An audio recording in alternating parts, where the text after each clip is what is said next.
অনেকে নিজের অবস্থান নিয়ে সুখী না, এরকম আছে না নাই? আল্লাহ আমার এটা দিল না রে, ওইটা দিল না রে, পাইলাম না রে, কিচ্ছু হয় না, কি করবো জীবন, হতাশ। আসলে আছে কিন্তু অনেক, কিন্তু শুকরিয়া নাই, ডাকাত, ঠিক কিনা? নিজের অবস্থান নিয়ে সুখী না, কিন্তু অনেক লোক আছে তারা আপনার অবস্থানে পৌঁছতে চায়। তাদের দিকে তাকিয়ে দেখেন, আপনি যে অবস্থানে আছেন এই অবস্থানে পৌঁছাটা অনেকের কাছে স্বপ্ন। তারা প্রতিনিয়ত সংগ্রাম আর স্ট্রাগল করে যাচ্ছে আপনার অবস্থানে পৌঁছতে, আর আপনি এটা নিয়ে সন্তুষ্ট না। শেখ সাদির নাম শুনেছেন?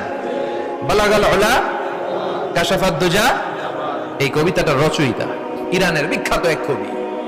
উনি একবার আর্থিক সমস্যার মধ্যে দিয়ে সময় কাটাচ্ছেন, টাকা নাই, পয়সা নাই, পায়ে দেওয়ার মতো জুতা নাই। উনি খুব দুঃখ পেলেন, হায় রে, আমি ইরানের এত বড় কবি, আমার পায়ে দেওয়ার মতো জুতা নাই।